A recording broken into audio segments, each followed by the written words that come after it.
یہ یو اے ای اور پاکستان کا یہ جو آپ نے کہا کہ یہ دس انڈیکیٹس پاکستان کی جو یہ کاوشیں ہیں ڈپلومسی کی اور ایران کے ساتھ جو ایک لنک ہے، لیکن یہ معاملہ کوئی نیا تو نہیں ہے، یہ برو کر رہا ہے کافی دیر سے، ہم اس کو کور بھی کرتے آئے ہیں، بلکہ یمن کی جنگ جو تھی اس وقت سے آج تک یہ ہوا ہے. یہ ابھی یہ رپچر اس کو مومنٹری ہے یہ رپچر، یا یہ ایک فنڈامنٹل پالیسی شفٹ ہے ان دا فیوچر؟ یہ بنیادی پالیسی شفٹ ہے. دیکھیں ہوتا یہ ہے کہ آپ کی کسی کے ساتھ دوستی ہے، پھر وہ آپ کا دوست جو ہے وہ ایک ایسے سفر کا آغاز کرتا ہے جس پہ اس کے اور آپ کے راستے جو ہے وہ جدا ہونا شروع ہو جاتے ہیں.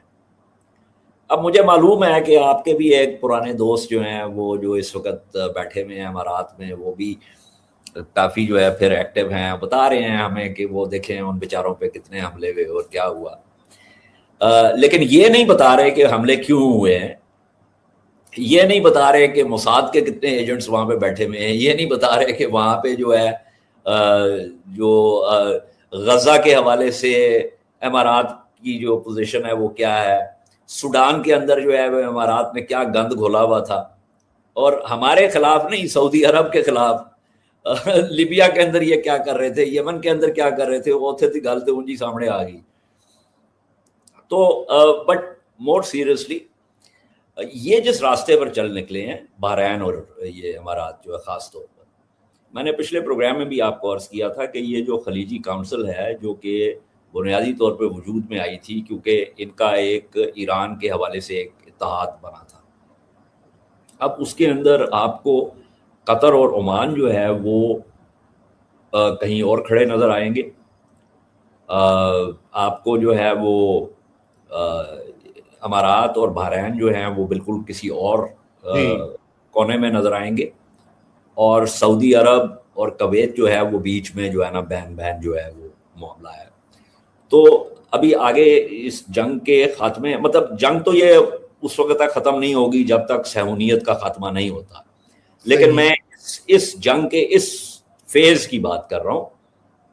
یہ جب ختم ہوگا تو آپ دیکھیں گے کہ یہ جو خلیجی جو کونسل ہے اس کے اندر بھی بہت سی دراڑیں اس کے اندر بہت عرصے سے ہیں، لیکن ان دراڑوں میں جو ہے وہ اضافہ ہوگا، اور اس کے اندر یہ اماراتی جو اور بحرینی جو ہیں ان کو اس بات کا فیصلہ کرنا پڑے گا کہ انہوں نے کہاں پر کھڑے ہونا ہے، اور اگر انہوں نے ایک کلیکٹیو کوئی سیکیورٹی آرکیٹیکچر خلیج کے لیے بننا ہے تو کیا یہ اس میں ایران کو شامل کریں گے یا یہ ایران کو باہر رکھنے کی کوشش کریں گے.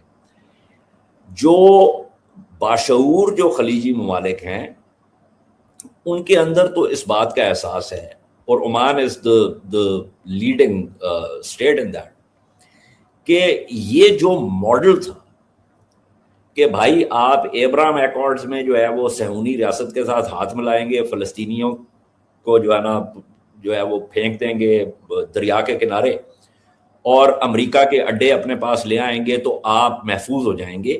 یہ ماڈل تو اس جنگ نے ثابت کر دیا کہ یہ ماڈل تو بودا تھا. تو اب یہ فیصلہ کرنا ہے اس جنگ کے اس فیز کے اختتام کے کہ وہ ماڈل کے اب آگے کرنا کیا ہے. تو اس کے اندر ہمارے ساتھ تو جو ان کا جو غصہ ہے وہ اس لیے ہے کہ جو ہم نے چونکہ ایک پوزیشن لی ہے جو کہ میں سمجھتا ہوں کہ بہت بیلنس پوزیشن ہے کہ ہم کسی طریقے سے امن کو لے کے آئیں اور انصاف پر مبنی امن. تو جب انصاف پر مبنی امن ہوگا تو اس میں جارحیت کس کے خلاف ہوئی؟ ایران کے خلاف ہوئی. تو یہ بات جو ہے بالکل واضح ہے. جو ریاض میں بھی جو کانفرنس ہوئی اب اس کے بارے میں بھی بات آ چکی ہے، اور وہ درست ہے کہ پاکستان اور ترکیہ نے وہ جو پہلا انہوں نے جو ڈرافٹ بنایا تھا اس کے اندر، اور خاص طور پہ یہ امارات کا یہ وہ تھا اور بحرینیوں کا، کہ اس کے اندر ایسی زبان استعمال کی گئی تھی جس کے اوپر پاکستان نے اور ترکیہ نے اعتراض کیا تھا. تو ان کو اس بات کی بھی چڑ چڑی ہوئی تھی. پھر یہ جو ہم یہ ابنائے ہرمز کے حوالے سے اور پھر جو یہ 5 نکاتی بیان آیا اس کے حوالے سے، تو ان کو یہ مرچیں کافی عرصے کی لگی ہوئی ہیں. تو میں نے آپ کو پچھلے ہفتے کے پروگرام میں نے آپ کو یہ کہا تھا کہ سم ون ہیئر سیٹ کے جی انہوں نے جب مانگے تو سم ون ہیئر سیٹ کے پیسے ان کے منہ پر مارو. آپ کو یاد ہونا چاہیے کہ میں نے آپ کے پروگرام پہ یہ بات کی تھی. جی بالکل, اور آج وہ کنفرم بھی ہوئی ہے. اور بات وہیں پر آ گئی ہے کہ وی ڈیسائیڈڈ کہ جی تانوں بہت ضرورت ہے تے اے لو. اچھا دیکھیں یہ بات ٹھیک ہے بالکل. اور اب اس کی قیمت بھی چکانی پڑے گی. جی مطلب دیکھیں انسانی زندگی میں انفرادی اور اجتماعی دونوں سطحوں کے اوپر کوئی ایسا فیصلہ نہیں ہوتا جو کہ 100% مثبت ہو اور 100% منفی ہو. ٹھیک ہے, کوئی بھی فیصلہ ہوتا ہے اس کے ٹریڈ آفس ہوتے ہیں. لیکن میں یہ سمجھتا ہوں کہ پاکستان کی حکومت نے یہ فیصلہ کر کے کہ جناب ہماری یہ پوزیشن جو ہے یہ مبنی بر انصاف ہے, تانوں تاڑے پیسے چاہیے دینے تے اے لو تسی اپنے پیسے. میں سمجھتا ہوں کہ یہ فیصلہ بہت اچھا ہے اور اس کی جو بھی ہمیں قیمت ادا کرنی پڑے گی وہ مناسب ہے. وہ یہ ریاستیں جو ہیں وہ قیمتیں ادا کرتی ہیں. بھائی آپ کے اوپر جنگ اگر تھوپی جائے اور آپ واپس لڑنے کا فیصلہ کریں تو اس کی بھی تو آپ کو قیمت ادا کرنی ہے نا. ظاہر ہے آپ کے لوگ بھی زخمی ہوں گے, آپ کے لوگ بھی شہید ہوں گے, آپ کی پراپرٹیز بھی ڈسٹروائے ہوں گی, لیکن ایک پوزیشن آپ نے لی ہے کہ بھائی اگر ہمارے خلاف جارحیت ہوگی تو ہم اس کا جواب دیں گے. تو یہ بھی اس طرح کی چیز ہے. ٹھیک ہے, ایک قیمت ہے وہ پھر ادا کرنی ہے. آپ نے ایک پوزیشن لی ہے. I am perfectly in support of this position. نہیں, وہ آپ کی بات درست ہے. اس وقت تو پاکستان کے پاس جو ہے وہ ہے بھی نہیں, کوئی چارہ بھی نہیں ہے. مگر دیکھیے اجاز اس میں بس دو جو ورثم باتیں ہیں. ایک تو بات ہے ریمیٹنسز کے حوالے سے. ہم اتنے ڈیپینڈنٹ ہیں, جو ریمیٹنسز آتے ہیں گلف سے. یو اے سعودی عربیہ اور یو اے سب سے بڑے سورسز ہیں جو ہماری ٹوٹل ریمیٹنس اکانومی, جس سے گھروں کے اندر پیسے جاتے ہیں, خاندانوں کی کفالت ہوتی ہے. اور دوسرا نوکریاں جب یہاں پہ اکنامک ایکٹیویٹی نہیں جنریٹ ہو رہی. ابھی تو خیر ویزے کھلے ہوئے ہیں, ابھی تو کوئی مسئلہ نہیں آیا, بلکہ وہ آنے دے رہے ہیں. ان کو بعد میں بھی شاید لیبر چاہیے ہوگی, لیکن ہو سکتا ہے اگر یہ معاملات اور خراب ہوتے ہیں یا بگڑتے ہیں ایز اے پالیسی چوائس, جو بات ہم ابھی کریں, تو پھر یہ نقصانات تو پاکستان کو جھیلنا پڑے گا. جی ہوں گے, I don't deny that.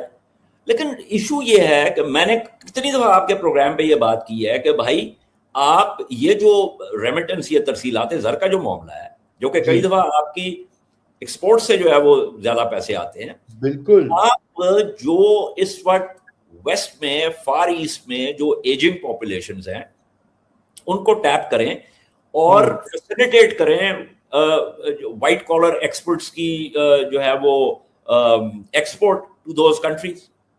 اس میں کوئی راکٹ سائنس نہیں ہے. لیکن ہاں یہ کہنا کہ جی وہ دیکھو جی ساڑی تو معیشت, تو بھائی تو پھر چلاؤ نا معیشت. دیکھو دا پوائنٹ از کہ ہر ایک کو پتا آپ کی معیشت کیوں نہیں چلتی. مسئلہ یہ ہے کہ آپ ان چیزوں کو اسٹرکچرلی ٹھیک ہی نہیں کرنا چاہتے, کیونکہ اس کے اندر آپ کی جو کرپٹ ایکسٹریکٹیو ایلیٹ ہے جس میں ہم سب شامل ہیں, وہ یہ اصلاحات ہونے نہیں دیتی. آپ کا جو بندہ جو باہر سائیکل کے اوپر اپنی بیوی کو اور بچی کو لے کے چمن کی آئس کریم کھانے کے لیے جاتا ہے, اپنی سائیکل کے باوجود جو ہے وہ مسکرا رہا ہوتا ہے, اپنے بیوی بیٹی کے ساتھ بات کر رہا ہوتا ہے, وہ بندہ آپ کا پرابلم نہیں ہے. اگریڈ, آپ کا پرابلم نہیں ہے. آپ کا پرابلم وہ لوگ ہیں جنہوں نے اس ملک کو لیمو سمجھ کے نچوڑ کے, ٹھیک ہے, اس کا حشر کر دیا ہے اور پیسے جو ہے وہ باہر رکھے ہوئے ہیں, اور اس کے باوجود ڈرائنگ روم میں جب گفتگو کرتے ہیں رات کے کھانے کے وقت تو پوچھتے ہیں جی یہ ملک رہے گا کہ نہیں رہے گا. بندہ کہنا چنڈ مارے بندہ رکھ کے. مطلب یار کوئی کہنے کی بات ہے, کوئی مطلب کسی دنیا میں, مطلب آپ برطانیہ میں چلے جائیں یا آپ اٹلی میں چلے جائیں یا فرانس میں چلے جائیں یا ایران میں چلے جائیں, وہ کدی سنیا کسی کو کہ منہ کو لوں کہ جی پتہ نہیں ایران رہے گا کہ نہیں رہے گا, اٹلی رہے گا کہ نہیں رہے گا. ہاں ایسی بات نہیں سنی، لیکن اجاز یہ جس ایکسٹریکٹو یہ جو ہے نا مطلب لیکن لوٹ مار ساری کرنی، لیکن اس طبقے کے ہی بعد زنجیر زنی کرنی نہیں کہ تو جی وہ دیکھو جی ایسے تو ساڑھے ایسے کچھ ہے نہیں بھائی، ہے نہیں کہ سارا کچھ تو تجھے لے گئے ہو.